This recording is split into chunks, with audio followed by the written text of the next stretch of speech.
Hello dear aspirant, तो आप सभी कैसे हैं। सभी को गुड इवनिंग, सभी को हरे कृष्णा राधे राधे। तो आज हम यूपी टेट से संबंधित पर्यावरण के कुछ महत्वपूर्ण क्वेश्चन को लेकर चलेंगे जो आपके टॉप 15 क्वेश्चन हैं, तो आप इन्हें ध्यान से पढ़िएगा। तो चलिए हम देखते हैं क्वेश्चन नंबर 1 हमारा क्या है। क्वेश्चन नंबर 1 है कि निम्नलिखित में से जैविक घटक है।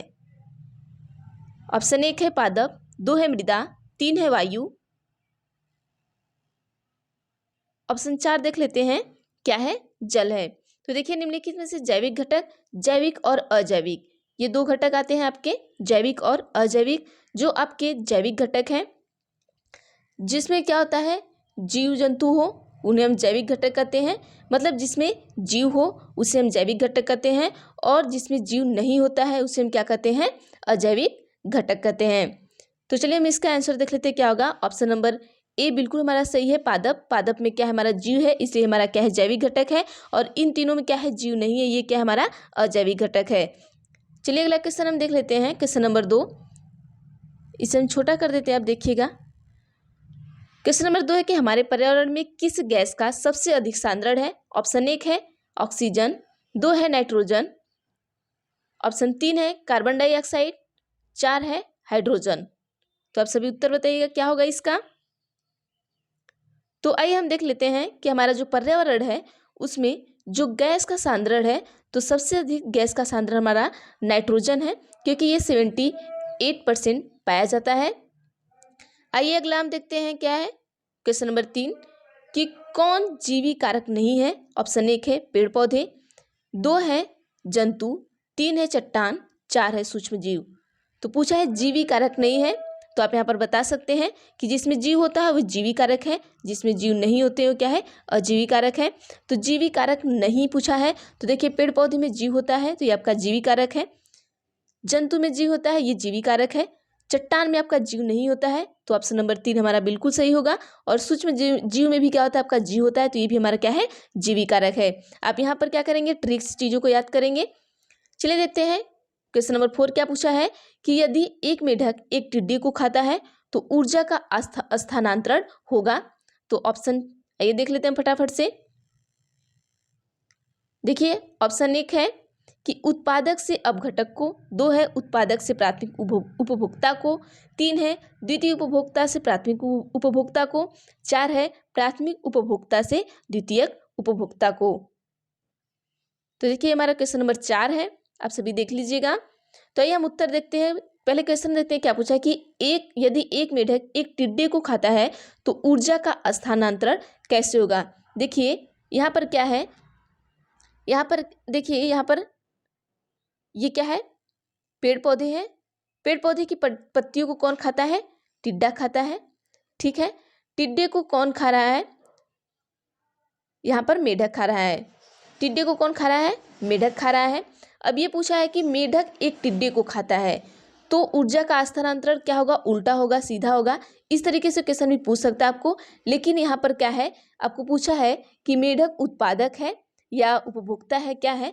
तो आइए हम देख लेते हैं ऑप्शन नंबर 4 का, हमारा ऑप्शन नंबर 4 बिल्कुल सही होगा। मेढक हमारा क्या होगा, प्राथमिक उपभोक्ता से द्वितीयक उपभोक्ता की ओर यह जाएगा, क्योंकि टिड्डा को कौन खा रहा है, मेढक खा रहा है, तो यहाँ हमारा प्राथमिक उपभोक्ता से द्वितीयक उपभोक्ता की ओर जाएगा। अगला क्वेश्चन हम देख रहे हैं क्या, हमारा क्वेश्चन नंबर 5 है कि निम्नलिखित में से पृथ्वी पर कौन सा पारिस्थितिक तंत्र सबसे बड़ा है। ऑप्शन 1 है रेगिस्तान, ऑप्शन 2 है वन, ऑप्शन 3 है समुद्र, ऑप्शन 4 है कृषि विभाग। तो ये इसका हम सही उत्तर देख लेते हैं। ऑप्शन क्वेश्चन नंबर 5 का ऑप्शन नंबर 3 बिल्कुल सही होगा, समुद्र, क्योंकि आपको पता है कि समुद्र क्या है, बहुत बड़ा है। और यहाँ पर जो भी समुद्र में जितने भी आपके पारिस्थितिक तंत्र हैं, वो जितने भी पारिस्थितिक तंत्र बनने वाले हैं वो सबसे ज़्यादा आपके समुद्र में ही बनते हैं, क्योंकि समुद्र का एरिया बहुत ज़्यादा है। तो चलिए देखते हैं क्वेश्चन नंबर 6 क्या पूछा है कि मानव पर्यावरण संबंध एक संकल्पना है, मतलब यहाँ पर डैश दिया है पर आपको भरना है, क्या है, ऋणात्मक है, 2 है धनात्मक है, 3 है संज्ञानात्मक है। आइए अगला देख लेते हैं क्या है, 4 है ये सभी है। तो आपको बताना है कि जो हमारा मानव पर्यावरण है, जो मानव का पर्यावरण है वो आपको निगेटिव की ओर ले जाता है, पॉजिटिव की ओर ले जाता है, या आपके संज्ञान की ओर ले जाता है। तो आइए हम देख लेते हैं इसका उत्तर क्या होगा। ऑप्शन नंबर 2 बिल्कुल सही होगा, कि जो भी पर्यावरण है वो हमें हमेशा धनात्मक की ओर ले जाता है, या हमारा जो पर्यावरण है का संबंध है वो एक धनात्मक संकल्पना है, क्योंकि इससे हमें क्या होता है, लाभ मिलता है। अगला देखते हैं हम हमारा क्वेश्चन नंबर 7 क्या है। क्वेश्चन नंबर 7 है कि किसी खाद्य श्रृंखला की प्रथम कड़ी सदैव हरे पादप होते हैं क्योंकि। इन्होंने पूछा है कि जो हमारी खाद्य श्रृंखला बनती है तो सबसे पहले यहाँ पर पेड़ पौधे होते हैं, तो यही पूछा गया है कि सदैव हरे पेड़ पौधे ही होते हैं, क्यों होते हैं। तो हम आइए देखते ऑप्शन देख लेते हैं क्या है। ऑप्शन है कि वे विस्तृत रूप से फैले होते हैं। ऑप्शन 2 है कि वे मृदा से जुड़े होते हैं। ऑप्शन 3 है कि वे सूर्य के प्रकाश में वायुमंडलीय कार्बन डाइऑक्साइड को स्थिरीकृत करते हैं। ऑप्शन 4 है उनमें जड़ें होती हैं। तो आइए हम देखते हैं ये क्वेश्चन नंबर कौन सा हमारा है। तो क्वेश्चन नंबर आपका 7 है, तो क्वेश्चन नंबर 7 का उत्तर आपका ऑप्शन नंबर 3 बिल्कुल सही होगा, क्योंकि इसलिए वे जो हमारे पेड़ पौधे हैं वे इसलिए आपके खाद्य श्रृंखला की प्रथम कड़ी में सबसे पहले रखे जाते हैं, या हमेशा हरे पादप ही क्यों होते हैं, इसलिए होते हैं क्योंकि वे क्या होते हैं कि सूर्य के प्रकाश में वायुमंडलीय कार्बन डाई को स्थिरीकृत करते हैं। ठीक है, चलिए अगला क्वेश्चन देख लेते हैं हम क्या होगा हमारा। क्वेश्चन नंबर 8 पूछा है कि पर्यावरण अपघटन के कारण उत्पन्न होने वाली परिणामी खतरों में शामिल है। तो आइए देख लेते हैं ऑप्शन क्या है। जो हमारा पर्यावरण है, पहले क्वेश्चन को हम ध्यान से पढ़ लेते हैं। पर्यावरण के कारण उत्पन्न होने वाले परिणामी खतरों में शामिल है, मतलब इन जो परिणामी खतरे हैं उनमें ऑप्शन में हम देखेंगे कि क्या ऐसा खतरा है जो इसमें शामिल है। तो ये देखते हैं। ऑप्शन 1 है बाढ़ एवं सूखा, 2 है भूस्खलन, 3 है वनों में अग्नि दुर्घटनाएं, 4 है उपरोक्त सभी।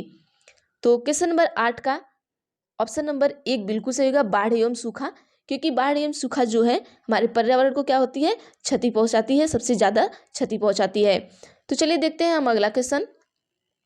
क्वेश्चन नंबर 9 क्या है कि पर्यावरण जागरूकता को बढ़ावा देने के उद्देश्य से निम्न में से कौन सी प्रतियोगिता का आयोजन किया जाता है। तो देखिए, पर्यावरण जागरूकता को बढ़ावा देने के लिए एक प्रतियोगिता होती है, तो उसी प्रतियोगिता का यहाँ पर नाम पूछा गया है। तो ये देखते हैं। ऑप्शन नंबर 1 है उसे क्या आप वन महोत्सव कहेंगे, या ऑप्शन नंबर 2 है आप उसे पर्यावरण संबंधित प्रदर्शनी कहेंगे। ऑप्शन नंबर 3 है ग्रीन ओलंपियाड कहेंगे। ऑप्शन नंबर 4 है पर्यावरण दिवस समारोह कहेंगे। तो क्वेश्चन नंबर 9 का आपका आंसर होगा कि उसे हम क्या कहेंगे, ग्रीन ओलंपियाड कहेंगे। आइए क्वेश्चन नंबर 10 देखते हैं क्या हमारा। फटाफट से हम क्वेश्चन को देख लेते हैं।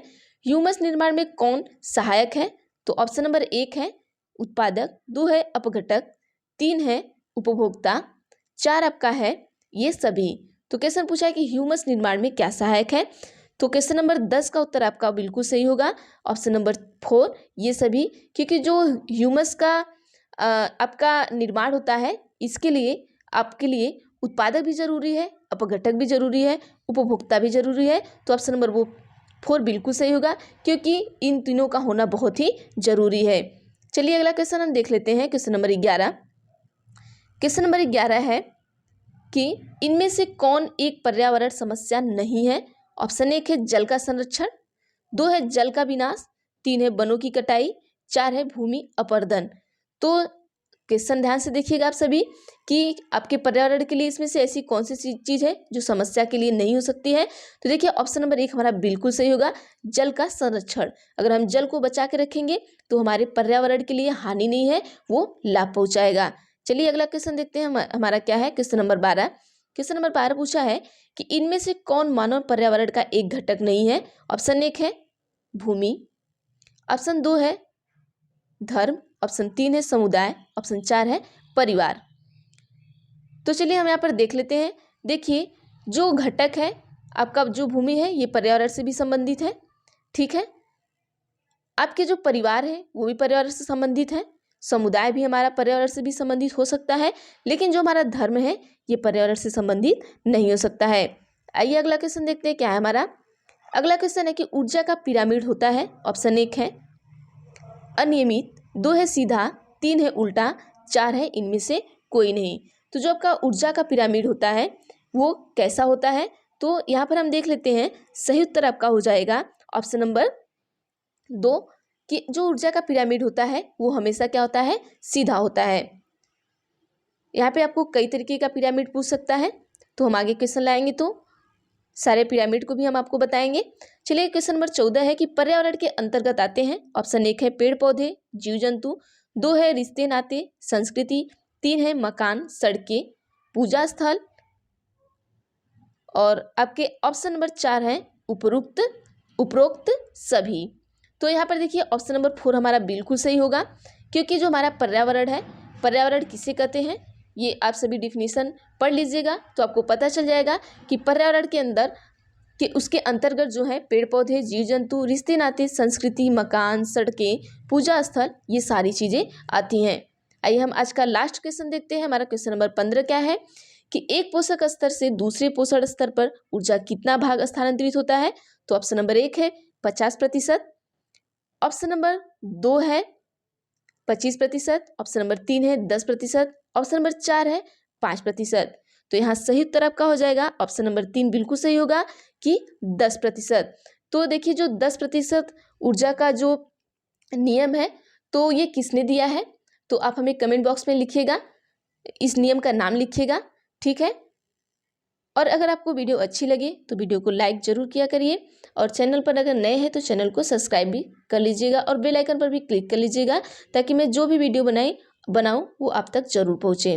तो थैंक यू एवरीवन, आप सभी को।